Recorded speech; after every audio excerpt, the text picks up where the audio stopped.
Bienvenue dans le Processus Talk, Le podcast qui explore le sport, la santé, la préparation physique et le mindset. le tout enregistré en plein air. Je suis Nathan, spécialisé dans le développement de la mobilité et l'optimisation des performances pour les athlètes de force, crossfit, haltérophilie et streetlifting. Moi, c'est Gianni, j'aide les trailers et sportifs d'endurance à avoir un cadre d'entraînement adapté à leur rythme de vie en comprenant ce qu'ils font pour performer à leur plus haut niveau. On t'emmène avec nous dans ce nouvel épisode. Bienvenue dans le Processus Talk. Le podcast, y a il est pas- où Mario? Il n'y a pas... y a pas besoin de dire de quoi il parle le podcast. Ah oui, c'est Vu que vrai. maintenant on a la petite intro. D'ailleurs, dites-nous Ouais. en commentaire si l'intro vous plaît. Puis aussi qu'on a un fan club énorme, plus besoin de dire de quoi on parle. Ouais, c'est vrai. Ça, bientôt on dépasse K-Swiss les gars. On vient d'avoir une petite idée, le jour où on dépasse K-Swiss au niveau des Des vues vues, des C'est quoi, auditions. c'est quoi, c'est 3000 vues, 15 000, Ouais, 5000 à vues, peu 6 000 près, vues je crois, 3000 vues par podcast. Bon bah dans ce cas-là on va faire 5000 vues, comme ça on est sûr on le fume. Voilà, donc partagez, hein. Non, c'est de bonne guerre K-Swiss, on t'adore, tu le sais. T'as pas quelque chose à nous dire, toi? Ah ouais mec, ça c'est vrai ça c'est vrai. Alors, je contextualise un petit peu.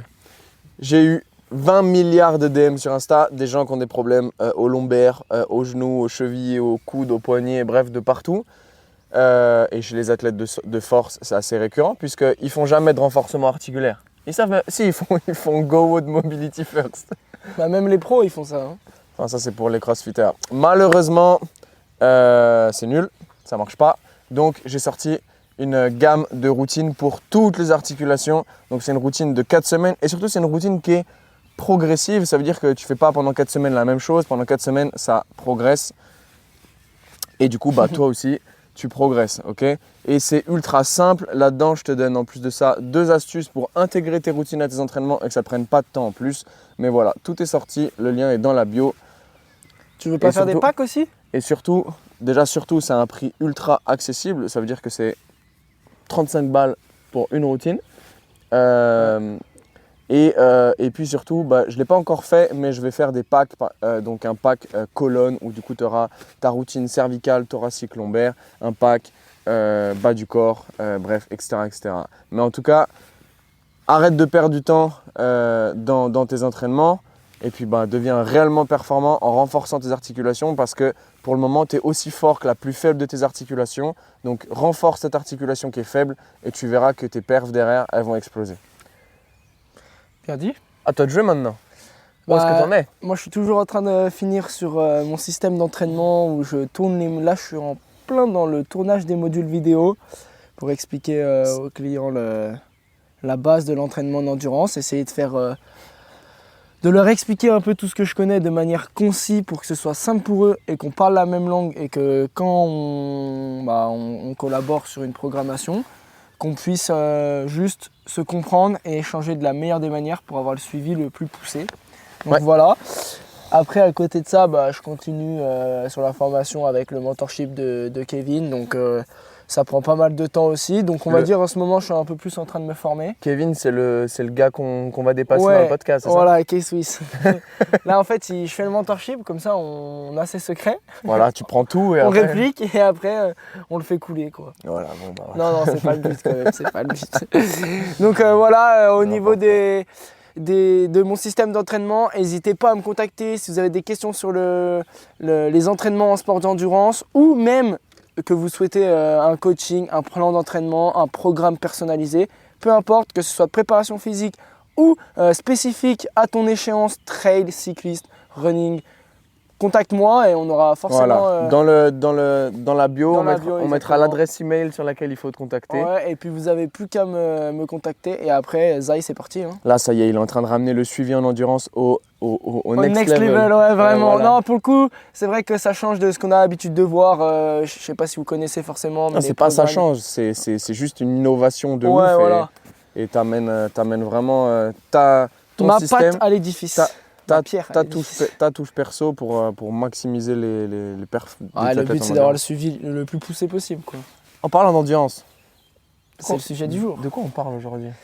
Aujourd'hui, on parle de ma préparation physique pour les sports d'endurance et plus particulièrement de la préparation physique pour les sports d'endurance de manière globale. On va s'attarder un peu plus sur le trail parce que c'est ce que je pratique le plus, mais les concepts et tout ce qui gravite autour, ça, c'est la même chose pour les autres sports d'endurance, que ce soit cyclisme, que ce soit running, que ce soit même les fondeurs l'hiver, les skis de fond ou même les mecs qui font du ski d'alpinisme. Voilà, c'est des concepts qui reviennent assez souvent sur la préparation physique, donc en salle. Et je pense même qu'on va s'adresser au public qui n'a pas forcément accès à une salle de musculation pour toucher un peu plus globalement la population des sportifs d'endurance, quoi. Mais tout à l'heure au brainstorm, on est d'accord, on a dit qu'on ramenait une étude de cas en parlant de toi, de ta préparation. Ah oui, c'est la première chose que j'ai dit. On parle de moi dans un premier temps. Voilà, de lui, ok. On parle bien de lui. C'est pas dans ce sens-là qu'il faut le prendre, mais c'est que, tu vois, j'ai reçu un message hier sur Insta quand j'ai mis ma story sur les fentes avec Nathan, je sais pas si tu connais Nadjak aux commandes de la prépa. Parce que c'est ça qu'il faut dire, c'est que c'est moi qui suis aux commandes. Ouais, on va pas se mentir, on est en grosse collab quand même. Mais bon, et j'ai mis une story et la fille me dit ah c'est cool, ça me rappelle quand tu faisais les cours de renfo. Et en fait, oui, parce que la moindre des choses, c'est de pratiquer ce que tu fais faire aux gens. Et juste d'avoir les ressentis, de savoir potentiellement quels peuvent être les défauts sur les exercices, les choses difficiles à réaliser, comment manager l'exercice avec un tempo ou non, ça c'est super important d'avoir ce ressenti-là en tant que pratiquant pour pouvoir mieux comprendre ce que les gens ne comprennent pas forcément sur un exercice ou ce qu'ils ont du mal à faire pour leur donner vraiment les clés avec ta pratique à toi. Donc tu vois, ce message il m'a fait plaisir de leur montrer que aussi aux adhérents ou au coaching que ce que je te fais faire en fait je le sors pas du chapeau, quoi. Ouais. Je le fais sur moi, je vois que ça fonctionne, qu'est-ce que je peux améliorer, qu'est-ce que je peux changer et ensuite on le retransmet et on voit si ça fonctionne sur une grosse population ou sur un plus petit échantillon. De toute façon, les principes sont fondamentaux et ils s'appliquent à tout le monde. Voilà, et c'est pour ça que je dis, là, le but, c'est de cibler tous les sportifs d'endurance. Donc, on va parler plus du trail, mais ça s'applique à tout le monde. Exactement. Et de plus, ce qui est encore plus intéressant, c'est qu'aujourd'hui, on a Nathan, comme d'habitude, en fait.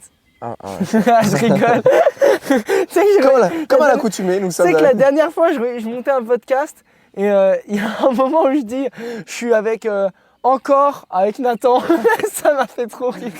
Et t'as dit encore. Ouais, en fait c'est juste la base du processus. Ouais, vraiment. Ah ouais, je crois que j'ai sorti le encore oui, en mode Mr. V. Voilà. Bon.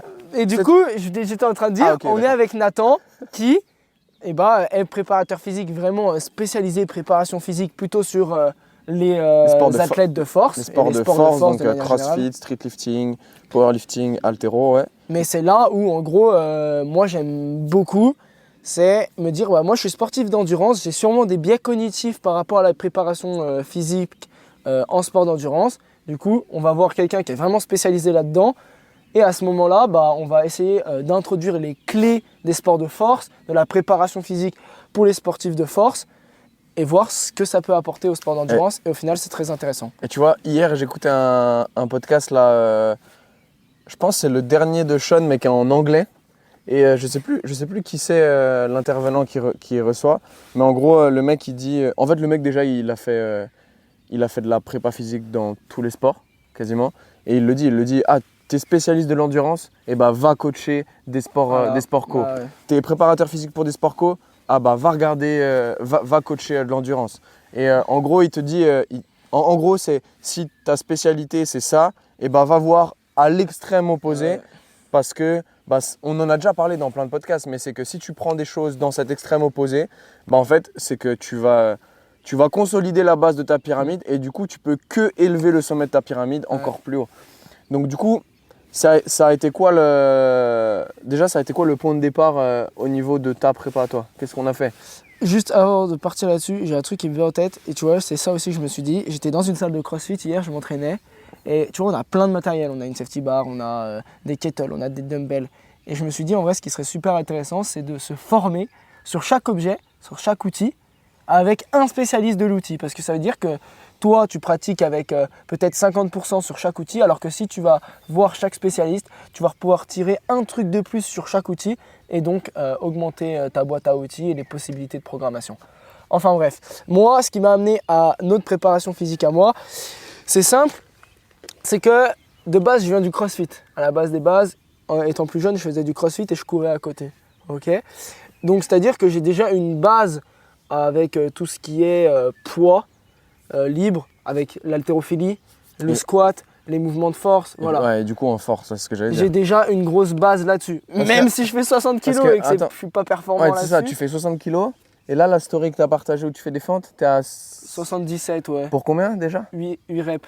Ouais, tu vois, genre. Mais j'ai full marge, hein. Honnêtement. Mais tu vois, genre, le ratio, il est énorme par rapport à ton poids de corps. Mais honnêtement, je pense que je peux taper des 100 kg Ouais, mais easy. ça m'étonnerait pas. Et je sens même que sur du 1 RM, je serais plus fort en fente qu'en back squat ou en front squat. Je t'assure, c'est possible. parce que sur du 8 reps à 77 kg en front squat, je pense que c'est RP 8-9, tu vois. Ouais, c'est possible. Ouais, Donc, parce que j'avais un 5 RM à 85. Ok. Donc bref, voilà. Et ouais, le ratio est énorme, tu vois. Donc au final, moi j'ai un gros passé quand même, donc ça m'aide à implémenter des choses un peu techniques, de me faire plaisir dans la préparation physique. Mais le gros du gros, c'est que je me suis dit, comment je peux garder cet aspect physique et cet aspect préparation physique au sein de ma prépa de sport d'endurance. Et deuxième chose, c'est aussi j'avais des petites blessures, des petites complications et je me dis, bah, encore une fois, on va apprendre par soi-même. Hein. Et puis surtout qu'on on a quand même bien ciblé voilà. ça, hein. On a quand même fait beaucoup de travail là-dessus. Derrière, sur ce qu'on a fait, on a fait beaucoup de travail là-dessus. Alors après, juste au-delà de ce qu'on a fait avec Nathan, j'avais déjà fait beaucoup de préparation physique pour le trail et pour les sportifs d'endurance par moi-même, quoi. Donc j'avais déjà aussi une expérience.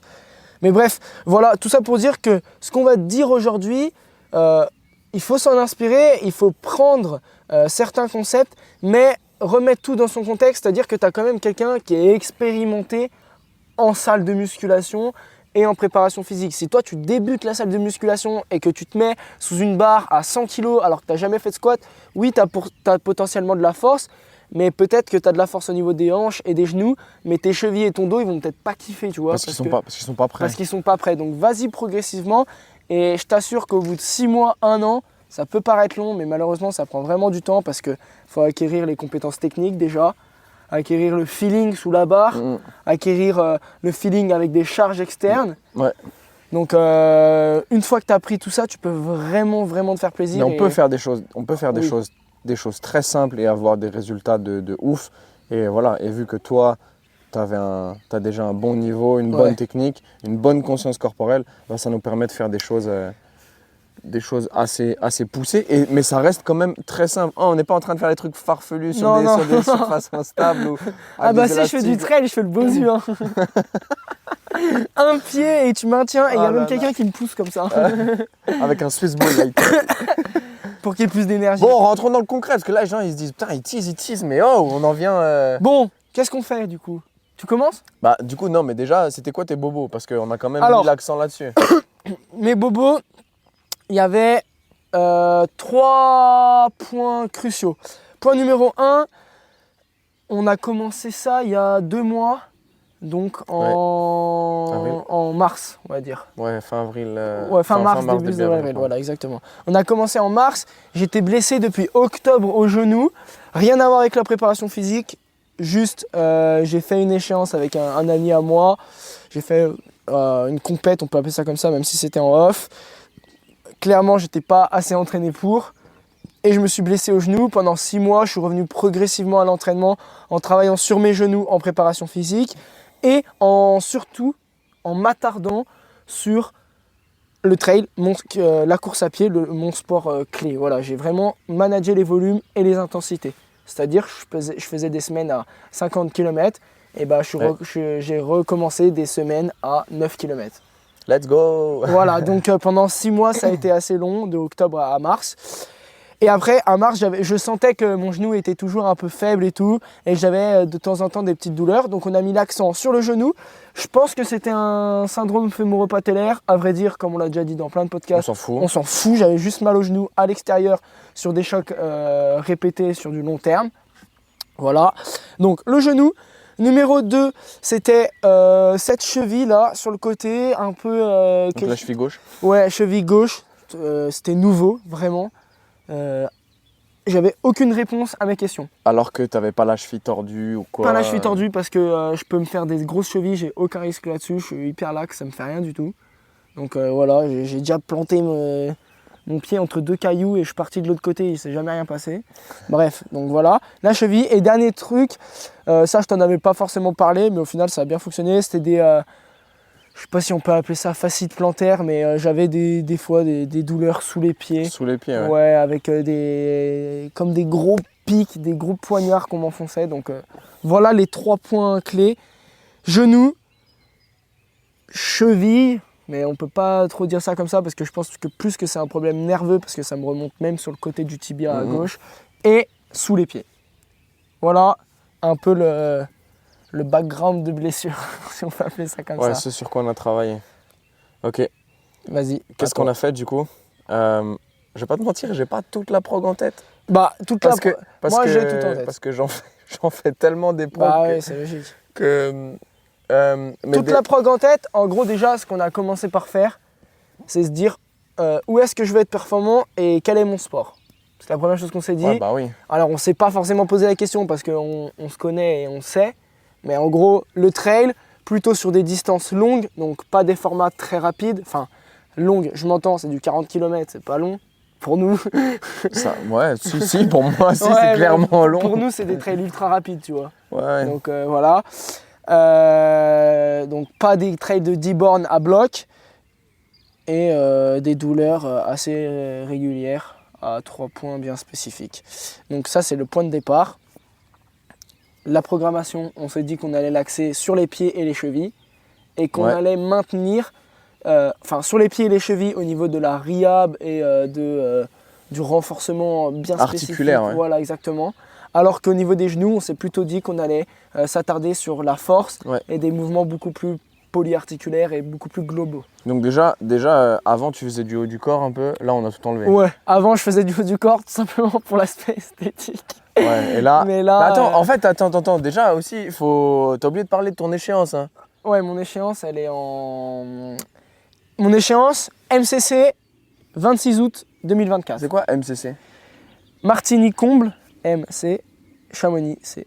Combien de kilomètres? 40 km, 2300 de dénivelé positif et 2800 de négatif. Ok. On part plus haut que l'arrivée. Donc plus bas que l'arrivée. Donc une course pour les chamois, quoi. Ok. Ouais, c'est aux alentours entre 4h30 et 5h de course. Donc là, du coup, voilà, c'est le projet Road to Chamois. Road to MCC. Ok. Alors déjà, du coup, sur les chevilles, ce qu'on a commencé par faire... Déjà, on a fait quand même pas mal de taf sur les orteils. Parce que mine de rien, tu peux pas dissocier la cheville des orteils. Voilà. En fait, moi, de l'extérieur, comment toi, tu as planifié et comment tu as commencé à rentrer dans la préparation physique, peut-être qu'on va recontextualiser ça aussi. J'ai 2 séances de 1 heure par semaine. Ouais. Voilà. Avant, je faisais 3 séances. Là, on est dit, on se rapproche de l'échéance, on enlève une séance et on fait 2 séances et on se concentre là-dessus. Et si tu veux mon avis perso, venant du CrossFit, faisant de la préparation physique ou même des WOD 3, 4, 5, 6, 7 fois dans la semaine, moi, je me disais, c'est impossible de progresser en 2 séances par semaine, vu le passé que j'avais. Bon, le mythe est démonté, casser la bouche, pied-bouche, genou-bouche, drop de mic. Voilà. Non, vraiment, pour le coup. La preuve qu'on peut avoir des résultats. En fait, c'est en ciblant correctement, en s'attardant sur les choses qu'il faut s'attarder et surtout en mettant la bonne intention et intensité sur les 2 séances. Mec, j'ai des résultats énormes et en plus de ça, j'ai déjà un passé. Donc, comme on le dit assez souvent, si tu es débutant, tu vas progresser encore plus vite que moi. Ouais, ça veut dire que si toi, tu as eu 20% de progression, voilà. un débutant, il aura 80% oui, vraiment. de vraiment, de sérieux. progression. Ouais, c'est clair. Et ça me fait penser aussi que je me souviens que quand on faisait la prog, tu me disais, ah mais mec, c'est beaucoup, jamais je vais tenir la séance, il y a beaucoup trop d'intensité et tout. Et au final, tu m'as dit, en fait, ça passe bien. Ouais, au final, c'est tip top, tu vois, je mets entre 1h et 1h10. Ouais. Échauffement compris. Et non, mais même aussi sur les intensités, tu me disais, attends, là, sur des exercices de renfo, tu veux que j'aille sur un RPE 8-9 Ouais, mais il n'y avait que 2 séries et tu fais 2 séances par semaine. Et puis ça reste quand même loin comment dire, des efforts que tu rencontres dans ta course. Carrément. Donc au final, je dis pas qu'il n'y avait pas d'impact, mais que l'impact était quand même pas était minime, tu vois ce que je veux dire? Oui, oui. Sur ta course à pied. Très clairement, ce que j'ai fait, c'est que moi, je vais en préparation physique le mardi et le jeudi. Ouais. D'accord. Le mardi matin, je fais la prépa et l'après-midi, je me mets une grosse intense en trail dans la côte. Là, je sens vraiment l'impact du matin par rapport à l'après-midi. En plus, le matin, je fais les fentes. Ouais. Donc Ah ouais, sur les fentes, l'unilatéral, plus l'après-midi de l'unilatéral, vu que c'est de la course à pied en bosse, là je le sens vraiment comparé à si j'étais frais. En revanche, le jeudi, je fais que de la prépa physique. Et là, ouais, c'est une journée normale, quoi. Ok. C'est intense, mais ça dure 1 heure et voilà. C'est beaucoup plus musculaire et nerveux que ce que j'ai l'habitude de faire. Donc bon, voilà. Et du coup, on en revient à comment on a planifié. Ouais. Bah, toi, tu t'es attardé sur les pieds, comme tu l'as dit. Ouais. Je te rappelle juste la prog vite fait, comme ça, après on en parle et tu sais de quoi tu parles. Tu l'as t'en là souviens même bien. sur ton tel, sinon. Ouais, je l'ai. Parce que je sais pourquoi j'ai fait tel ou tel exercice, mais je me souviens plus ce que j'ai fait dans l'ordre. Parce qu'il y a aussi, on peut aussi parler de ce côté organisation, tu sais, qu'on a fait Ouais. pour gagner du temps dans ta séance. Bah parce ouais, que, voilà. Parce qu'on a réussi, Bah, on a réussi à intégrer et ce travail de renforcement articulaire au niveau pied-cheville et ce travail de force et de renforcement un peu musculaire pour ton trail, tu vois, parce qu'il y a beaucoup de personnes qui pensent que c'est pas possible, alors qu'en fait, si, c'est carrément possible. En 1 heure, je dois faire 8 ou 9 exercices. Ouais, mais voilà. Ça, c'est flexion max orteil, on avait fait? Non, Force Max. C'est le cycliste squat. Ah et, oui, pardon. c'est là. C'est ISO bah là, du coup, normalement, j'ai changé. Je faisais de la flexion des orteils. Voilà, ouais, c'est ça. Et tu venais pousser. Voilà. Pousser vers Donc, l'extension des En orteils. gros, ce qu'on a beaucoup mis, c'est ce qu'on appelle de l'isométrie positionnelle. C'est un nom un peu barbare, mais en gros, on a placé son pied dans une position d'étirement, ses orteils dans une position d'étirement. Et depuis cette position d'étirement, eh ben, tu dois contracter ce que tu es en train d'étirer. Donc, tu contractes comme si tu voulais sortir de l'étirement, mais vu qu'il y a une résistance, par exemple, là, c'était le sol. Okay, il faut imaginer qu'il tendait sa pointe de pied, un peu comme une danseuse de ballet, avec les orteils donc bloqués contre le sol, et il venait contracter comme s'il voulait pousser avec les orteils dans le sol. Donc il n'y a pas de mouvement, il y a juste cette contraction, cette intention de contracter et de pousser dans le sol. Ouais. Et juste ça, donc on a commencé sur des temps de 30 secondes. 30 secondes, très léger. Où on faisait que 2 séries par côté. Et à 40-60% d'intensité. Voilà. D'intention. Et 40-60%, si tu mets vraiment ce pourcentage-là sur 30 secondes, à 60%, tu as quand même à la fin cette sensation de muscle qui commence à brûler. Un peu comme si tu faisais une série, par exemple, de biceps curl, où à la fin, tu sens vraiment le muscle qui brûle. Okay, là, ce n'est pas parce qu'il n'y a pas de charge, pas de mouvement, que tu ne peux pas retrouver cette sensation-là. Et si je peux même pousser plus loin, pour le coup, même si j'ai une expérience en préparation physique et tout, sur ce genre d'exercice, au niveau des orteils, j'étais totalement débutant. Ouais. Donc, tu n'avais jamais taffé dessus. J'avais jamais taffé dessus. En tout cas, parce que le trail te fait quand même travailler sur tes orteils. Bah oui, voilà. Mais je veux dire, tu n'avais jamais fait de travail spécifique en salle. Voilà, en salle sur les orteils, et encore moins de l'isométrie positionnelle en flexion des orteils vers l'extension. Ouais, ça paraît ridicule pour les gens, mais en fait. c'est ultra intéressant. En fait, ça marche. Et le premier retour que je t'ai fait, c'était quoi? Je sais pas si tu t'en souviens. Non, je me souviens pas. je t'ai dit. Ah ouais, mec, ça défonce, non? Ouais, et je t'ai dit ça, mais le deuxième que je t'ai dit, c'est surtout 40-60%. Mec, j'en sais rien, j'ai tellement pas de force, tellement que je l'ai jamais fait. Mais c'est ça, souvent au début, quand tu démarres ce genre d'exercice-là que tu n'as jamais fait, tu n'as aucun ressenti. Mais vraiment? Donc, déjà, première astuce. Tiens, donnons une astuce. C'est que, donc là, ce que tu devais faire, c'était enfoncer les orteils dans le sol.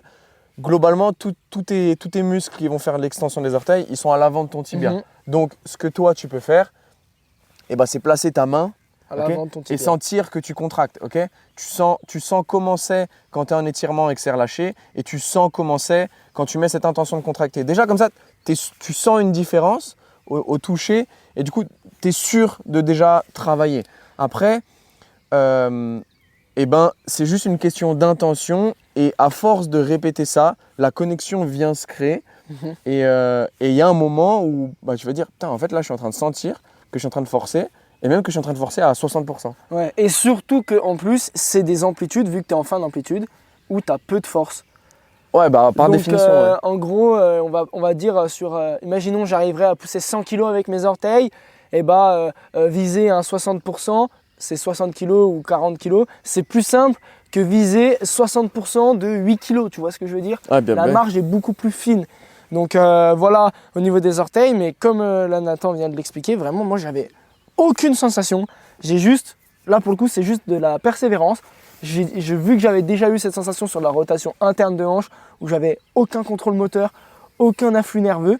J'ai répété 2 fois par semaine pendant 4 semaines. À la fin, j'avais beaucoup plus d'informations qui parvenaient au niveau de mes orteils. C'est pour ça que sur des exercices assez spécifiques comme ça, il faut persévérer, il faut mettre l'intention. Même si au départ, tu ne sens rien du tout, ce sera le cas dans tous les cas. Et à la fin, j'avais beaucoup plus de sensations. De là à dire que j'arrivais à gérer un 40-60%, pas du tout. Je ne vais pas te mentir, je faisais un 100% tout le temps, mais vu que j'avais tellement pas de force, il y a des moments en plein milieu de ma série de 45 secondes, je sais pas, je dis une bêtise, semaine numéro 3, 45 secondes, je force, d'un coup j'ai plus de force, et je retente, tu vois, de reforcer.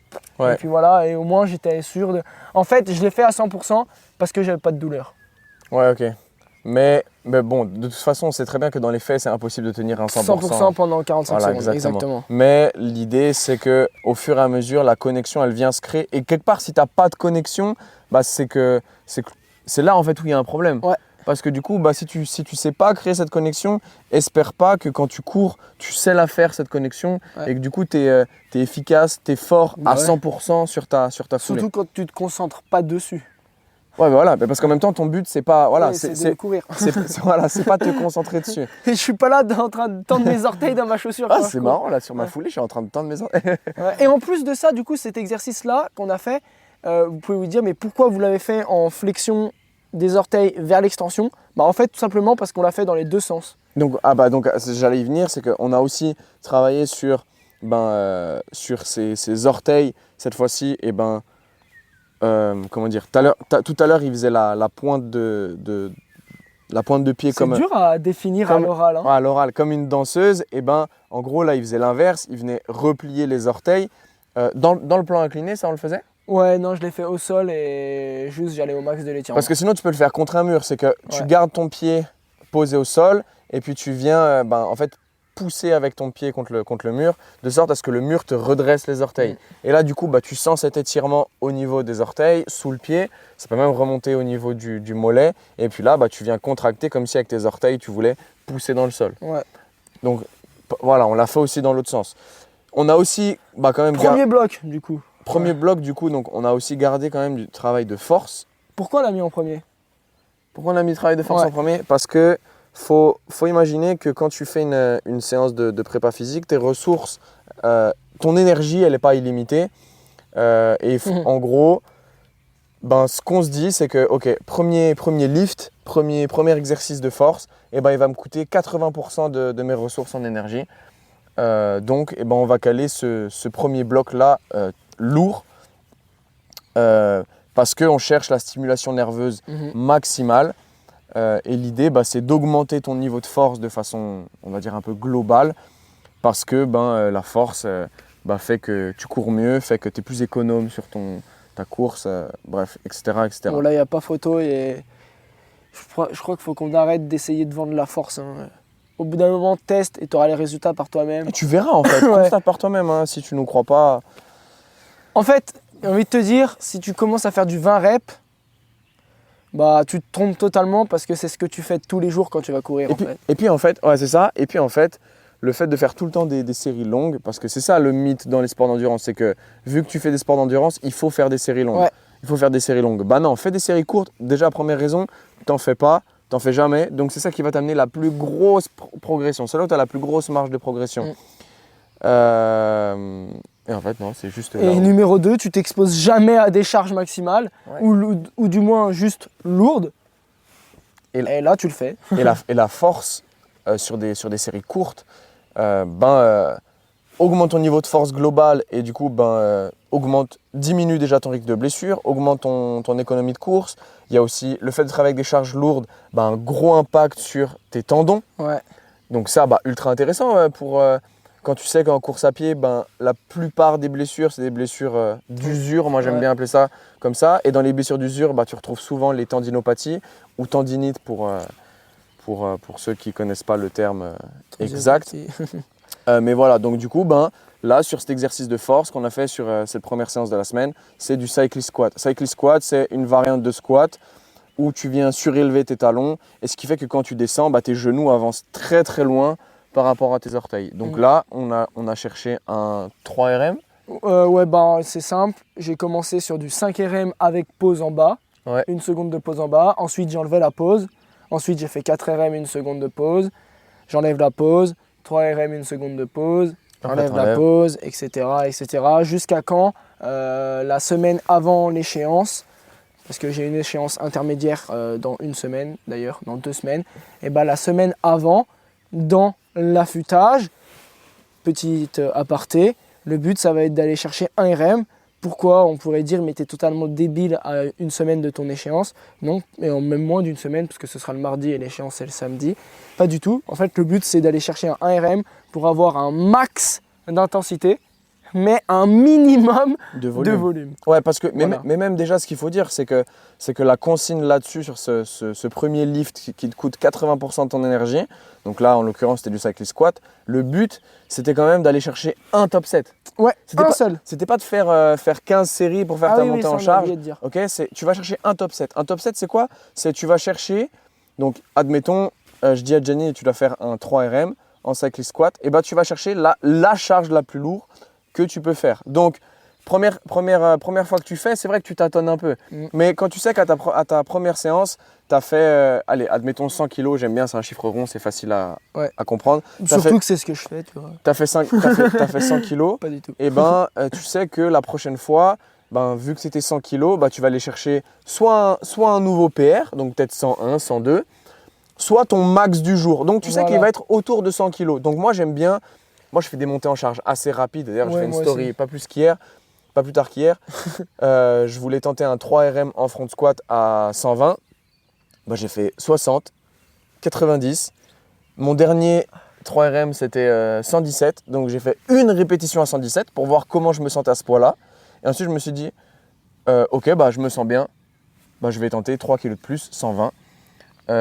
Et puis si je me sentais pas bien, je me serais dit, ok, je reste à 117, voire même, je vais descendre, je vais aller à 115, tu vois. Et là, l'optique, c'était la même, ok. Et du coup, aller chercher ce top 7, ce 3 RM en cyclist squat pour Jenny, allez, ça lui prend quoi, 10-12 minutes, et puis c'est plié, quoi. Ouais. Moi, je fais échauffement, montée en température dans mon échauffement, donc ça me prend 15 minutes. Échauffement, on a déjà parlé des 7 étapes. Voilà, les 7 étapes de l'échauffement. Et après, derrière, je fais la montée en charge, je fais 60 kg, 80 kg, 90 et à partir de ce moment-là, j'avise.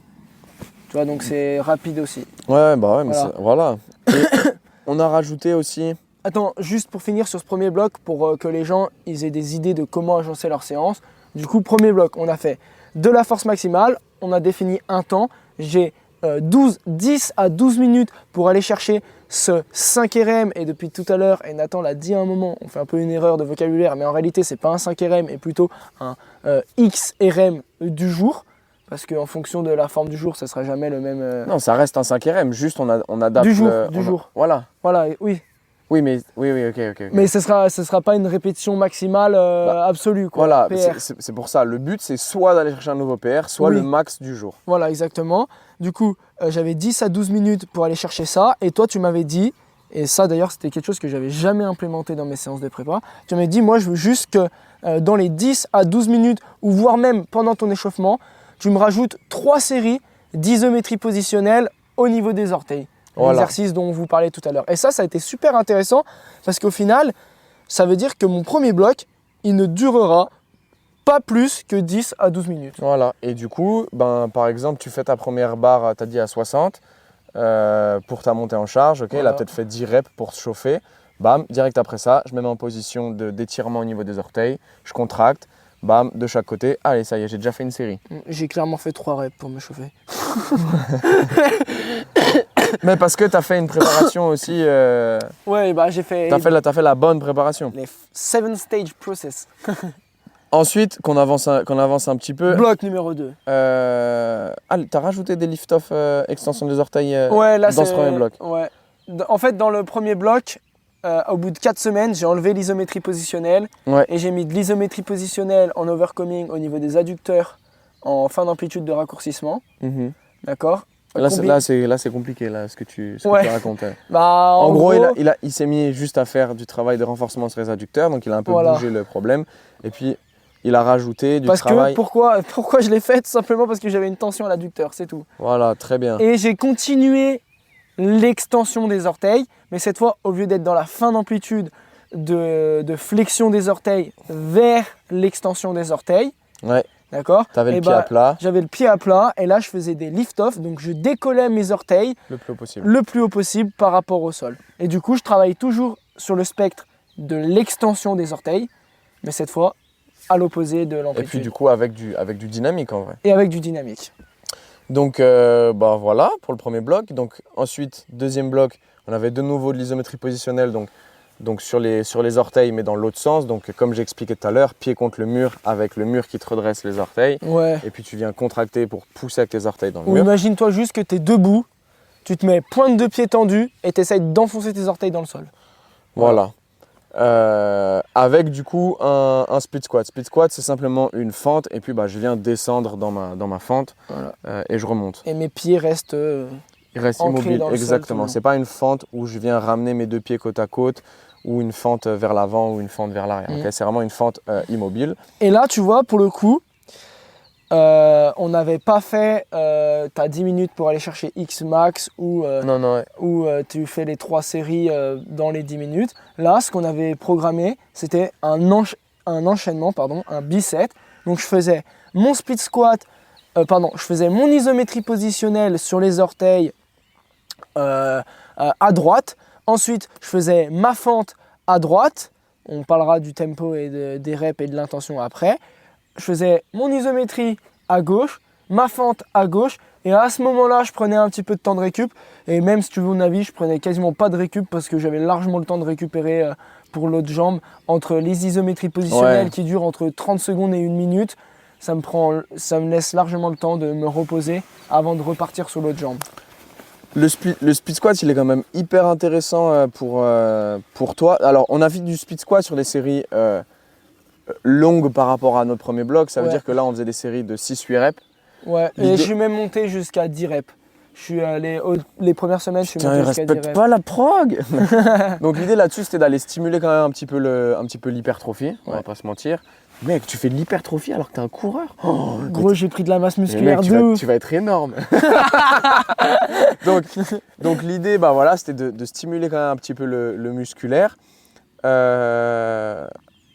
Est-ce qu'on avait mis du tempo sur les premières On semaines avait mis du tempo sur les premières semaines, 2 secondes de descente et 1 et de seconde la de pause pause en en bas. bas. Voilà, donc l'idée, c'est que en plus de travailler sur le musculaire, ce tempo permet de travailler un petit peu sur les autres structures comme les tendons, les ligaments, tout ça. Le Donc- cerveau aussi, d'un ça- point de vue mental. donc ça nous permet de renforcer tout ça. C'était puis- super dur. Hein. Et puis ce travail de fente, il est ultra intéressant parce que ton pied arrière, il est ultra actif vu que tu as les orteils plantés. Ouais, et du coup, c'est ça que je faisais. En gros, celui où je faisais l'isométrie positionnelle, je le mettais en arrière. Ok. Ouais, ok, très bien. Et donc ça nous permet quand même d'intégrer en fait ce travail de pied, de renforcement des orteils dans un mouvement plus global parce que comme on l'a dit, quand il court, en fait, il n'est pas en train de se concentrer sur ses orteils. Il y a tout qui se passe en même temps. Mm. Donc là, on vient rajouter ces orteils dans un mouvement plus global. Et puis, quand tu fais ton split squat, donc tu descends en fente, tu as globalement 50% de ta charge sur ta jambe avant, 50% sur la jambe arrière. Et il y a un truc qui est ultra intéressant aussi, dont on ne parle pas souvent, c'est du renforcement des muscles biarticulaires. Là, pareil, ultra compliqué. En gros, un muscle biarticulaire, c'est un muscle qui traverse 2 articulations. Par exemple, là du coup, je vais parler du droit fémoral. Le droit fémoral, c'est un des muscles qui fait le quadriceps. Normalement, quadriceps, La cuisse. c'est assez connu. Mais en gros, c'est ta cuisse, la partie avant de ta cuisse. Tu as une partie qui va s'insérer qui va traverser le genou et une partie qui va traverser la hanche. Et donc ta jambe arrière, elle stimule quand même pas mal ton droit fémoral. Et là, il est en train de se dire, mais où est-ce qu'il va en venir? Et en fait, le rôle de ces muscles biarticulaires, et ça, j'ai échangé avec Alexis Beck là-dessus justement, c'est que le rôle en fait de ces muscles biarticulaires, c'est aussi de mieux répartir tes contraintes. Ok? Et donc, ce split squat nous permet aussi de travailler là-dessus. C'est que si tu as des douleurs aux pieds, des douleurs aux genoux, c'est peut-être aussi pas parce que ton pied n'est peut-être pas assez fort, mais peut-être parce que tes contraintes, elles ne sont pas correctement réparties. Et donc, on travaille sur ces muscles qui traversent deux articulations. Donc là, sur la partie avant, mais on l'a aussi fait sur les ischios parce que tes ischios aussi sont biarticulaires, ils traversent le genou et la hanche. Ouais. Et donc, ça, on va en parler dans le bloc suivant. Mais donc, c'est pour ça aussi que ce split squat est quand même ultra intéressant. Et sur ta jambe avant, il va aussi stimuler ton quadriceps, certes, mais aussi tes fessiers. Après, tu vois, pour le coup, moi sur le split squat, je me suis full focus sur la jambe avant. Limite, je mettais une petite inclinaison. Il est en train de pleuvoir, super. Je mettais limite une petite inclinaison du buste en flexion de hanche pour vraiment m'attarder sur la jambe avant. Voilà, tant qu'il ne respecte pas ce que je programme. Non, en fait, même pas. C'est que je me suis dit, ça va m'obliger à faire vraiment de l'unilatéral, tu vois. Ouais. Et parce que je sais que si je mets la force sur les deux jambes, là, je suis encore plus fort. Voilà, c'était pas l'intention qu'on voulait, mais bon, c'est pas grave. Pourquoi? Parce qu'en mode, si tu veux, par exemple, sur du split squat, comparé à de la reverse lunge, ouais.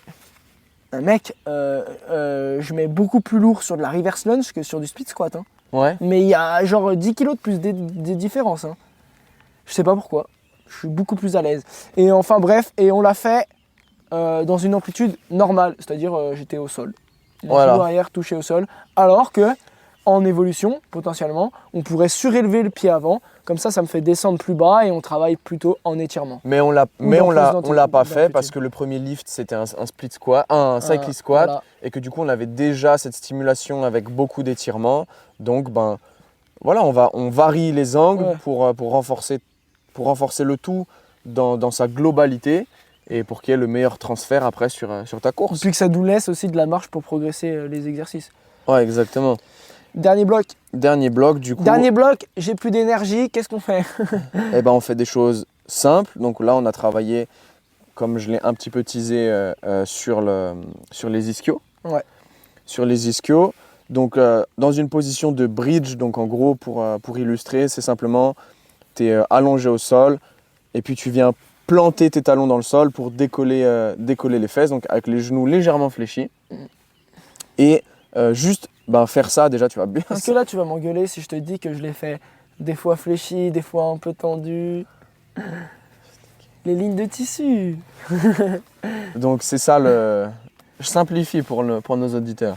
Ouais. Après sinon, les gars, on prend un suivi et puis... non mais en fait c'est ce qu'on a dit dans Ne sois pas marié à des exercices. Absolument. C'est que là, tu me dis de le faire les jambes fléchies, mais il y a des moments où je le faisais genoux fléchis à 90 et d'autres à mais aussi plus que 90. Mais aussi parce que tu es coach, parce que tu es expérimenté et que tu connais tout ça. Puis j'explore aussi. Mais c'est vrai que en fait c'est pas faux ce qu'il vient de dire, ce qu'il vient de faire. Mais c'est vrai qu'avec quelqu'un qui est athlète et qui est pas coach, en fait... Oui.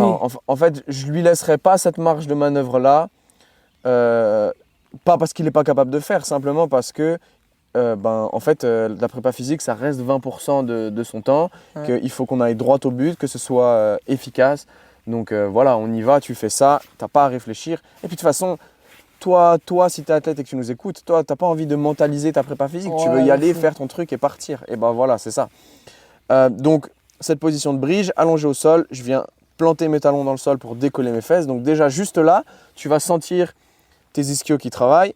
Et là, la petite subtilité qu'on a fait, c'est qu'on a mis de la rotation du genou. De la rotation du coup du tibia vers l'intérieur et vers l'extérieur pendant qu'on tenait cette isométrie. Pour faire ça, on a mis un bloc entre les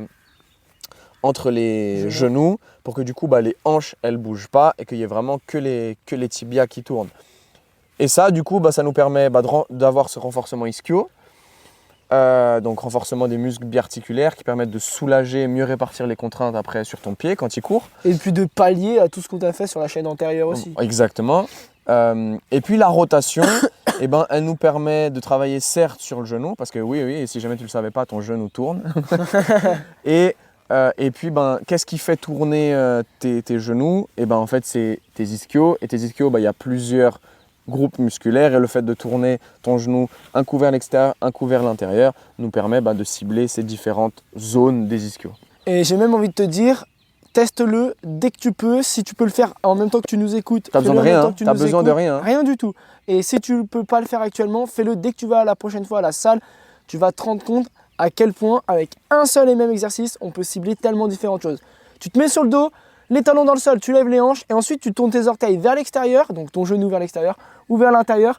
Tu vas sentir la force, on va dire, la ligne de force à l'arrière de la cuisse qui va être plutôt vers l'intérieur ou plutôt vers l'extérieur en fonction de la position de ton genou. Ouais, et ça, c'est super intéressant pour comprendre grossièrement les lignes de tissu et pour comprendre qu'en fait, un exercice, c'est plein de choses et c'est pas une chose. Exactement.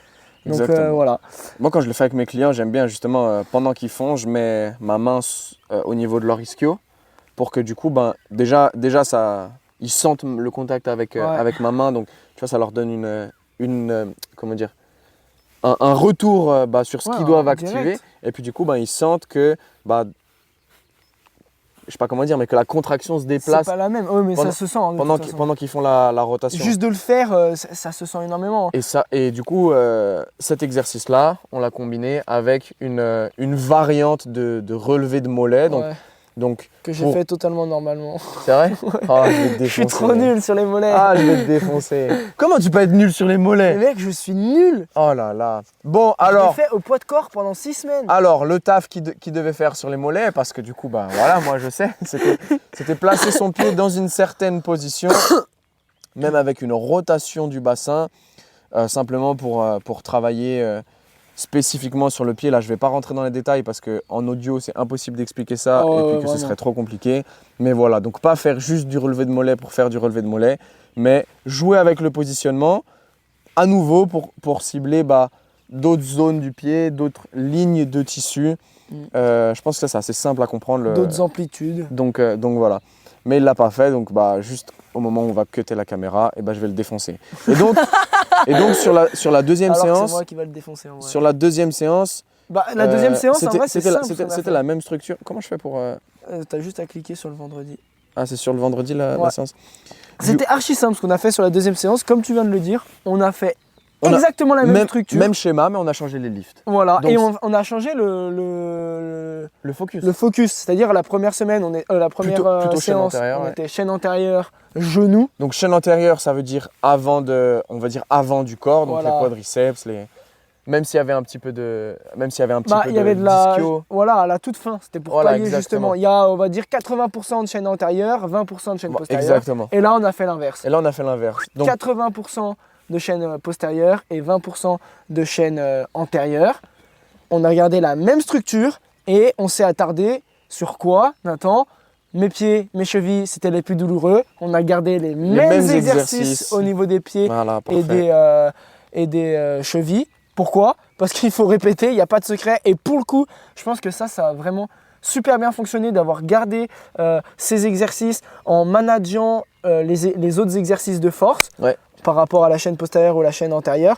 Parce que si je l'aurais fait qu'une seule fois, je pense qu'il n'y aurait pas eu assez de fréquence dans la semaine pour que mes douleurs diminuent et que Et même 2 fois, hein. Même 2 fois, on sait que c'est presque pas assez. Presque pas assez, ouais. Des fois, je le faisais un peu chez moi. Je pense que si tu fais 2 fois et que t'es pas répondeur, il faut passer à 3. Ouais, de ouf. Donc on a gardé la même structure. Sur le lift principal, donc lift de force, on a mis une variante de RDL. Donc en gros, on a fait un RDL pied décalé. Donc du coup, pour travailler sur une seule jambe. Alors ça, pour le coup, c'est une variante quand même qui est assez avancée en termes de niveau et d'expérience requise. Donc tu pourrais très bien faire la même chose, toi qui nous écoutes, avec un RDL normal. Ouais, ou alors qu'avec une seule jambe au sol, même pas les pieds décalés, comme ça tu es sûr d'être sur une seule jambe et tu mets pas lourd, quoi. Moi, le problème que je trouve à ça, c'est que tu perds en stabilité. Et du coup, tu développes Du coup, potentiellement plus la force. Du Ouais, coup, je suis d'accord. tu mets moins lourd. Donc, c'est pour ça que j'ai dit à Gianni, ok, on va faire une version pied décalé. Oui, parce Mais que même là, l'objectif, c'était la force. la force, Donc, il faut être toujours. stable. Donc, pareil, on a fait la même progression, 5 RM pour aller progressivement vers du 3, 2 RM. Plus difficile quand même, parce que là, vu qu'on fait pied décalé, en gros, c'est un exercice unilatéral. Donc, une fois que tu as fait un 5 RM d'un côté, il faut aller faire le 5 En RM fait, tu fais un DRM de quasiment. l'autre côté. Pour Ouais, ton exact. nerveux, c'est un DRM. Exactement. Donc, quand tu fais ça, de l'unilatéral, de la force que d'un côté, tu veilles bien à commencer par le côté le plus faible et ensuite à faire l'autre. J'espère que c'est bien ce que tu as fait. C'est ce que j'ai fait. Ah, ça va. Et là-dessus, pour le coup, je faisais que la montée du deadlift à intention de vitesse maximale. Je partais du sol, poum, je la monte le plus vite possible aux hanches et là, je relâche la barre. Je fais pas l'excentrique. Combien t'as mis en charge? Je suis allé chercher 123. Ok, alors ce qu'il faut quand même, pour combien de reps? En vrai. Pour combien de reps? 5 reps? Ouais, Non, 3 reps. c'est 3 solide, reps. c'est solide. 3 reps mais à droite, 3 reps à gauche. Ce qu'il faut quand même noter là-dessus, c'est que il va vite, mais il va pas vite. Ça veut dire Oui. ça veut dire qu'il met l'intention d'aller vite pour développer le maximum Mais de c'est force. tellement lent. Mais c'est lent parce que la charge le contraint à être lent. Et c'est là où toi, tu dois utiliser cette intention-là. Si tu veux maximiser tes gains en force, il faut que tu mettes cette intention de pousser ou de tirer ce que tu veux le plus fort et du coup le plus vite possible, même si la charge te contraint à être lent. Et ça, c'est ultra important. Il pleut, c'est le premier podcast sous la pluie. On a fait sous la neige, mais pas sous la pluie. Là qu'on en a encore à filmer après. On le Ouais, putain. Donc, ça, c'était notre premier lift, histoire qu'on accélère un peu. Et qu'on soit pas trempé. Sur la mobilité, de pied, comme on a dit, on a gardé la même les chose. exercices. Deuxième bloc, on a fait du Nordic curl en isométrie. Ça, c'était salaud, ça. Ça a bien fonctionné. Nordic curl, donc, ou Nordic hamstring. Donc, le principe, c'est simple. Imagine, tu pars à genoux au sol. Les talons bloqués. Tes pieds sont bloqués. Et puis toi, tu descends ta poitrine en direction du sol. Donc déjà, ça te fume les ischios. Exercice très très difficile. Et donc là, ce qu'on a fait, c'est juste se mettre dans la position qu'on peut tenir, où on peut résister et tenir en isométrie. Et on a fait juste ça. Et moi, j'ai varié les amplitudes au niveau de la flexion de hanche. C'est tout ce que j'ai fait. Je l'ai fait des fois totalement le buste relevé et des fois une flexion de hanche vers l'avant. Et ça, une nouvelle fois, ça nous permet de travailler sur cette fonction biarticulaire des ischios, parce que tes ischios, ils font bosser ta hanche et ton genou. Et une nouvelle fois, ça te permet du coup derrière, à Gianni, en course, de mieux répartir ses contraintes et de limiter, on va dire, les bobos qui peuvent apparaître quand il fera sa MCC, 40 bornes, 2600 dénivelé positif. Sachant que je suis une grosse brêle sur le Nordic curl. Mais mec, c'est tellement dur. Je suis nul. Mec, j'arrivais à tenir 45 secondes à des moments. C'est bien de ouf. Ouais, je suis trop content. Après, je pense que l'amplitude... Sans élastique? Sans assistance? Je mettais des PVC, mais en fait, je les décollais du sol et c'est si jamais... si jamais tu tombais? Ouais, je mettais les PVC au sol.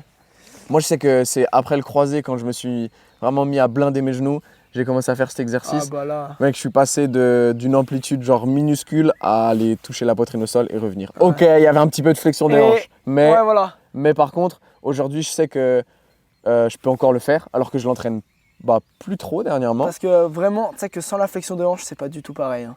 Avec une extension de hanche même. Oui, tu gardes l'extension de hanche à bloc, tu descends. Waouh, c'est pas du tout pareil. Mais je pense qu'en pratique, c'est quasiment impossible. En pratique, oui, je pense de garder l'extension de hanche, je pense que c'est quasiment impossible. Et tu tires tellement fort sur ton ischio qu'en fait, il vient déplacer ta hanche. Ouais, exactement. Il vient te tirer les fesses. Ouais, je suis grave d'accord avec ça. Et j'ai rajouté juste, tu m'en voudras pas, mais des fois j'ai fait de l'EQI. Excentrique quasi isométrique? Ouais, tu peux. Je suis allé chercher l'échec, c'est-à-dire qu'au lieu de tenir et de m'arrêter à 45 secondes, à 45 secondes, j'ai dit Inch'Allah, ça tient encore 10 secondes. Et puis mon corps, il se rapprochait progressivement du sol jusqu'à quand je faisais le bisou au sol, quoi. EQI, ça veut dire que en fait, au fur et à mesure que tu tiens, la fatigue s'installe et toi, tu commences à céder, à descendre. Mais tu gardes l'intention de rester, en fait, de ne pas tomber. Mais au bout d'un moment, ça descend et puis tu es au sol. Voilà. Mais l'intention, c'est quand même de freiner sur toute l'amplitude. Donc ça, c'est bien. Et du coup, on a eu une belle progressivité. Très belle progression. Et ça a bien fonctionné. Comme d'habitude, je tiens juste à dire, on a gardé nos exercices Bien dit, ce que de j'allais mobilité du pied, ok, on retourne pas dessus parce que c'est ce qu'on en a déjà parlé avant. Et du coup, vu qu'on a gardé la même structure, Et tu ben- l'auras compris, Et bien sur la tu fin, l'auras compris, on a refait du travail, au niveau des genoux, vu Au qu'on ni- a travaillé que sur la chaîne postérieure Voilà. juste avant. donc on a fait du 6-6 squat. Alors 6-6 squat, oh, difficile à expliquer. 6-6 squat, c'est en gros tu vas garder tes hanches en extension, donc tes hanches verrouillées, en serrant bien les fesses. Et puis en fait, tu viens descendre tes genoux en direction du sol. Donc ce qui fait que tu as vraiment tout le haut du corps qui est aligné. Et puis tu n'as que tes genoux qui se plient. Et donc ça te crée un gros étirement au niveau des quadriceps, donc de la partie avant de ta cuisse, au niveau du genou et puis même au niveau de la hanche. Et là, on a commencé par un gros tempo, 3 Ouais. secondes de descente, 2 secondes de pause en bas. Mais, juste pour préciser, pour ceux qui connaissent le C6 squat, je le faisais pas assister au niveau de la force, mais assister au niveau de l'équilibre. Ouais. J'étais dos à un poteau et je laissais glisser mon dos, dos à un poteau. Ouais, selon moi, c'est la meilleure variante. Vraiment. C'est un peu comme si...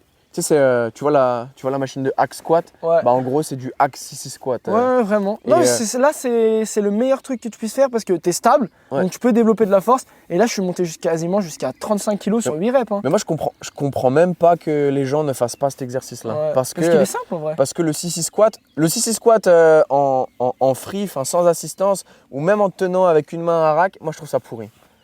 Je trouve ça... En vrai, ça va, mais avec de la charge, c'est chaud. Moi j'aime pas parce que je trouve que tu es trop instable, c'est trop difficile de gérer ton équilibre. Donc je préfère m'appuyer à un support. Ouais. Et là du coup, je sais que je vais pouvoir tabasser sur Oui, mes, là, sur par mes contre, tu jambes. peux tabasser, oui. Donc 6-6 squat, on travaille sur les cuisses, sur la hanche, on travaille de nouveau sur ce droit fémoral qui permet de mieux répartir les contraintes. Et derrière, encore des mollets. Et derrière, de nouveau une variante de relevé de mollet que tu as dû faire normal du coup. Voilà. Et l'idée qui ne sera pas mise en œuvre par Gianni, mais c'est à nouveau de travailler sur différentes lignes de tissu de notre pied, de notre cheville. Et voilà. Si, donc- mais là, on peut le dire quand même. D'habitude, les relevés de mollets, on les faisait debout et là, on les a fait allonger sur le dos. Ah ouais, oui, c'est vrai. Là, oui. je l'ai fait comme ça quand même. Et donc, le fait de faire ça, ça met un gros accent sur... En fait, c'est la même chose que j'expliquais tout à l'heure, la position de bridge. Ouais. Donc, tu imagines que tu es dans cette position de bridge avec le pied, par exemple, sur un rouleau de massage. Et puis, tu viens uniquement pousser avec ta cheville pour faire tes relevés de mollets en étant allongé. Et ça arrache. vraiment, ça t'arrache Ça crampe de la partout. cheville et ça t'arrache les ischios. Et ça fait trop mal. Donc, voilà pour ta prépa physique. Bilan, peut-être, quand même. Et le bilan, c'est à toi de le faire. Donc, ça fait deux mois. Bilan, ça fait bientôt 2 mois là, je crois que ça fait 7 semaines. Oui. Bilan, progression en force, il n'y a pas photo. Ouais. Je suis parti sur du 5 RM à 83 kg, je crois. J'ai réussi à monter sur du 5 RM quasiment à 88. Ouais. Voilà. Et sur du 3 RM, je suis monté sur du 93 kg. Et là, hier, je devais faire un 2 RM avec 1 seconde de pause. J'ai mis 94, j'ai échoué la deuxième rep. Ok. Donc voilà, mais je pense que sur du 1 RM avec 1 seconde de pause, je peux faire un 95 voire un peu plus, et sans pause je peux aller chercher peut-être 97, 98. Donc belle progression en force quand même, c'est Ouais. dans ce que j'avais l'habitude de faire, mais j'ai réussi à augmenter progressivement à chaque semaine. Au niveau des orteils, beaucoup plus de sensations au fur et à mesure des semaines. Donc j'ai réussi à trouver ces différents pourcentages, j'ai réussi à contracter de la bonne des manières. À créer la connexion. Voilà, exactement, à créer la connexion, c'est exactement ça, vraiment. Et de plus, j'ai pris de la force au niveau des orteils. Et du coup, si on en vient à la blessure qui était les petits coups de poignard sur Ouais. le pied, je n'ai plus du tout ça. Ok. Mais avant, c'était assez fréquent quand je marchais même des fois. Mais c'était à un moment bam, instantané et puis après ça partait d'un coup. Là, maintenant, je ne l'ai plus du tout. Je pense que l'isométrie a vraiment détendu la zone du pied. Parce que c'était aussi le but. Ouais, c'est ça, Et là- c'est de renforcer et de créer Et- de de l'espace un Et peu. créer de la relaxation, ouais, aussi. Ouais. Et tu sais, relaxation tendineuse. Et là, franchement, ça a vraiment, vraiment, vraiment bien marché. Ok. 100% bien marché, j'ai plus mal aux pieds. Donc voilà pour la force. Les fentes, je me sens de mieux en mieux. Le deadlift, je me sens de mieux en mieux parce que j'ai progressé aussi. Je suis parti sur du 110 kg, j'ai réussi à atteindre du 120. Tu mets les sangles de tirage pour le deadlift? Non, je fais du hook grip. Bon. Et ça me limite pas du tout. Bon bah déjà ça veut dire qu'il y a quand même un gros grip, tu vois. Ouais, non mais ça me limite pas du tout, je Ok. fais hook grip. Hook grip pour ceux qui connaissent pas, c'est index majeur, patte sur le pouce en entourant la barre. Ça fait un cadenas. Ah ouais? Moi tu sais que des fois je fais comme ça mon grip. C'est vrai? Non. Je te jure. Des Ouais, fois, en je fais vrai, ça. Si, des fois je fais ça. Des fois je me rends compte que mon index il sert à rien. il tient pas très bien et du coup c'est vrai que des fois je suis plus comme Ok. ça que... Donc majeur annulaire. Index majeur annulaire sur le pouce. Je vais sur la Mais barre. c'est vrai que ouais normalement, mais ouais ça veut dire qu'il faut quand même une bonne mobilité de pouce pour faire ça. Ouais, pour mais en attraper fait, honnêtement, le grip n'a jamais été un facteur limitant sur mon deadlift. Ou alors à très très lourd Voilà. sur beaucoup de la... reps. quoi. Gianni le premier coureur avec un grip de foie. Hein. Donc voilà sur le hook grip, grosse progression sur le deadlift, grosse progression sur le Nordic curl. Là avant j'étais nul, maintenant je sens que je suis nul, mais que c'est un peu mieux déjà, que j'arrive à maintenir une position. Tu t'as pris, attends. J'ai pris, hein, j'ai pris. Et par contre le 6-6 squat, énorme progression. Surtout que je le faisais en fin de séance, donc j'avais plus de jus. J'ai commencé avec des kettlebells de 16 kg, maintenant je suis à 35-40 kg. Au total? Comment ça Ou par bras? Non, au total et, 80 kilos en et 6-6. sur 8-10 reps avec 2 secondes de descente, 1 seconde de pause en bas. Ah, magnifique. Donc tu vois, c'est quand même pas mal en vrai. Ouais, magnifique. C'est plus que 50% de mon poids de corps. Donc en vrai, je suis bien content. Genoux, plus aucune douleur. Sensation en trail, beaucoup plus performant. Il Ouais. n'y a pas à chier. Est-ce que... ah mais t'as... Ouais, j'allais dire... non, En gros- t'as pas de capteur de puissance pour la course. J'ai- Mais pour le vélo, par contre, t'en as. Non, j'ai pas. Ah Je mince. l'avais pas non plus. Parce que ça si tu nous écoutes et que t'as un capteur de puissance, par exemple, et que t'es Bah, cycliste, tu vas voir la et diff. bah sur les watts, tu vois la diff. Ah hein. oui, clairement. Sur les watts, tu vois la diff. Tu peux prendre 10-20 watts. Peut-être pas 20, mais ouais, sur du. Bah, si ça t'arrives dépend- à ça dé- ça gagner dépend de ton 5-10 niveau. watts, ouais, voilà. Parce que Oui. là un cycliste Un cycliste pro, il va gagner que- 5-10 watts, un débutant, il va gagner 10-20 watts. avec qui je fais de la prépa à Keep Up, je crois qu'il a gagné 20 watts. Ouais, bah, c'est. Mais ça fait depuis septembre qu'on travaille ensemble. Ouais, mais c'est pas étonnant. Mais parce que, ouais, voilà, Parce qu'il a pris de ja- la force en fait. il a jamais fait de prépa. Mais parce que aussi, c'est simple. En fait, ça, c'est un. On le répète tout le temps en fait. J'ai l'impression qu'on va pas réinventer la roue. À la fois, on se répète, mais c'est parce que c'est des choses tellement importantes. C'est que le cycliste. Même, tu sais, moi, les cyclistes, ils me font trouver, ils me disent aujourd'hui, c'est séance force, je fais 40 minutes à 60 RPM. Grosse force, hein. Va faire du 3 RM en salle sur je sais pas, du back squat, Mais ou même pas, de, mais même de pas. leg extension. Mais même pas ce que j'allais dire, même sur une machine Ouais, guidée, voilà. va faire un 3RM. Va faire du 3RM, là tu vas faire de la force, ça dure 10 secondes, tu as des charges maximales, tu utilises des unités motrices, donc comme on a expliqué sur le podcast sur la force, que ce soit les fibres musculaires et le système nerveux à une intensité maximale, et donc logiquement ça va se retransmettre sur ton sport, le vélo, le trail, la course à pied, bref voilà. Et pour en revenir à mon bilan, du coup, en montée, je suis beaucoup plus à l'aise, donc je pense que j'ai gagné des watts en montée. Ouais. En descente, j'ai pas trop implémenté du travail de descente, mais pour le moment, je suis plus à l'aise aussi. Au niveau de la stabilité et au niveau des pieds, j'encaisse mieux les chocs. Ouais. Donc voilà, tout le travail a bien fonctionné. Dernier point, pendant 1 mois et demi, 2 mois, la cheville allait mieux. Et là, ça fait 1 semaine, bah, ça revient. Donc- Honnêtement, je pense que ça n'a rien à voir avec la prépa. Ça doit être un peu plus psychologique et mental. Et en plus de ça, je pense que c'est vraiment nerveux. Ça me fait vraiment mal là. Bah parce que bah, on en a déjà parlé, mais la douleur aussi, c'est Bah, c'est multifactoriel. c'est pas que mécanique, c'est aussi... Et je pense, je me rends compte de plus en plus que c'est surtout dans le cerveau, Ouais. et que quand tu es stressé, quand le boulot ça va pas comme tu veux, et ben tu peux avoir des douleurs qui se réveillent, alors qu'en fait, T'as rien du tout. mécaniquement, l'architecture de ton muscle, de ton tendon, whatever, Ouais. et ben n'a pas changé en fait. Ah, là, j'ai vraiment mal quand même. Hein. Enfin, Donc, mais pour autant, c'est pas parce que ta douleur elle est psychologique qu'il faut pas faire le taf structurel Ouais. dessus, parce que dans tous les cas, bah, ça va t'aider à allez, mieux. aller mieux. Donc voilà, Surtout que pendant 6 semaines, voire 2 mois, il y avait plus rien. j'avais pas mal du tout. Mais vraiment, Par c'est contre, trop pas bizarre. ouf comme conclusion. Parce qu'en Bah, mode, si. ah, ça marche trop bien, mais en fait, ça marche pas. Bah, comme conclusion, alors là, je suis pas d'accord avec toi. Comme conclusion, c'est j'ai pris de la force, je me sens beaucoup plus performant et physiquement, je me sens beaucoup mieux en préparation physique et en trail. Juste les douleurs genoux, pieds, ça a énormément fonctionné. J'ai plus de douleurs, j'ai plus mal. Juste ce truc, je pense que ça n'a rien à voir avec le structurel ou quoi du tout, ou quoi que ce soit. Je pense que c'est vraiment nerveux et psychologique et mental, quoi. Mais ça met en lumière que le travail n'est pas fini et que, en fait, traiter une blessure, ça s'arrête pas à partir du moment où tu as plus mal. Non, et ça s'arrête pas à partir du moment où tu fais du renfort, il y a plein d'autres choses à côté en fait. Exactement. Là, Juste- Ouais, vas-y. Moi j'aimerais rajouter quand même, parce que là on a parlé de quelqu'un d'expérimenté, de quelqu'un qui va en salle. Mais le travail serait le même, Donc mais il serait simplifié. voilà, pour quelqu'un qui est moins expérimenté et qui va en salle, commence par des choses simples. Alors, isométrie positionnelle, c'est simple. Voilà, tu peux faire de l'isométrie, tenir des positions, très simple.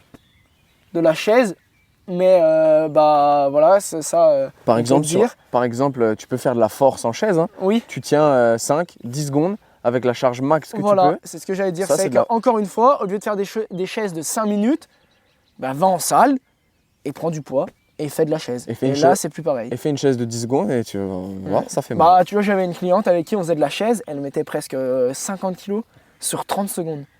Ah, mais ça c'est des gens, c'est... Mec, je comprends pas. Tu Là, sais que moi, je pense que j'y arrive pas. Hein. là, en ce moment, on a un cycle où on fait de la chaise, là, à Keep Up. Et ouais, il y en a, ils prennent 2 x 30. Je pense que je prendrais 2 x 30 aussi. Hein. Ça arrache. Hein. Mais ça défonce. Et Pour donc, 30-40 secondes de travail en plus. Hein. 4 ouais. fois. Ah, 4 aïe, fois. aïe, aïe, aïe, aïe. Ah, là, ça pique. 4 fois.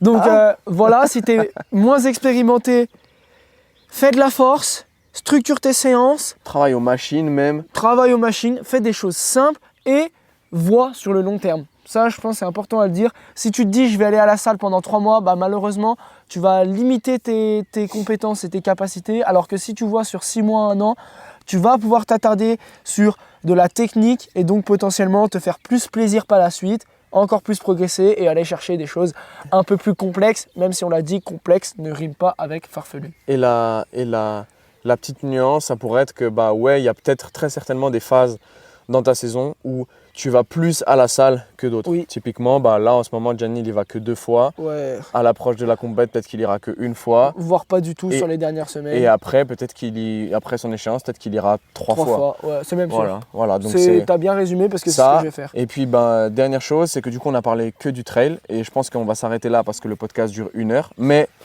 très bonne opportunité parce que du coup, si tu es intéressé pour qu'on parle de ton sport d'endurance, tu fais du cyclisme, du ski de fond, déjà, les principes sont les mêmes. Mais on peut en parler plus en détail. Mets un commentaire, fais-le nous savoir et on fera cet épisode-là. Ouais, on fera l'épisode sur comment organiser sa semaine d'entraînement de préparation physique pour un cycliste, par exemple. Parler exactement. Et On peut parler du tu vois, moi c'est ce que je te dis à Genève, à Keep Up, je suis un cycliste en collaboration avec Sav.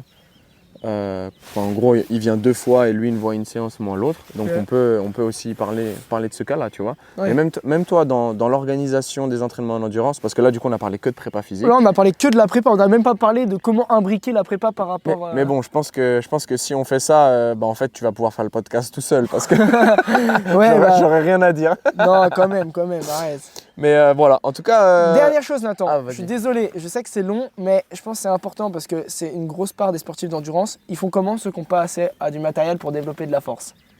Ils font des choses simples, comme on a dit. Non, mais ceux qui n'ont pas de matériel, ils n'ont pas de charge, ils font que du renfort à la maison, ils font comment pour développer de la force? Tu pousses contre un mur. Voilà, donc soit tu fais de l'isométrie overcoming, mais en réalité, tu diminues drastiquement tes possibilités de développer de la force. Ah, mais si t'as rien pour faire le taf, tu peux déjà avoir des gains de ouf en faisant ça. Oui, mais ce que je veux dire, c'est que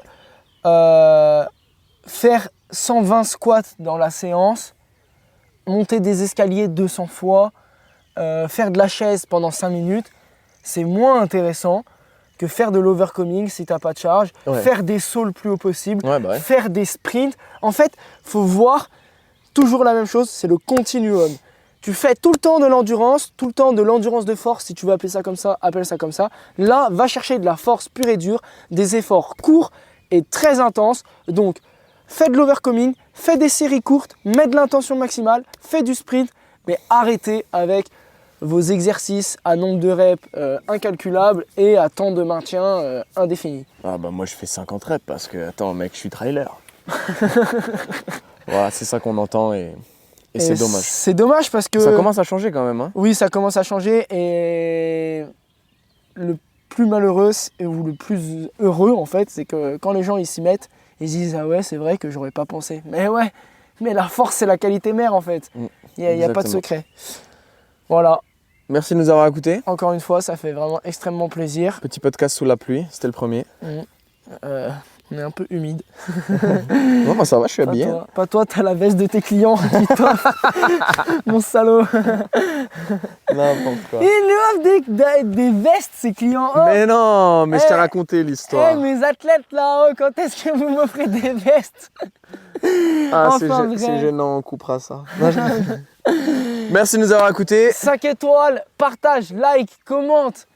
Fais-nous des retours, Regarde- tag-nous en story. Regarde les liens dans la bio et ciao! Merci de nous avoir suivis dans cet épisode. On prend énormément de plaisir à partager toutes ces étapes de notre processus avec toi. Partage cet épisode si tu as appris quelque chose et laisse-nous un commentaire et un 5 étoiles sur toutes les plateformes. À la semaine prochaine!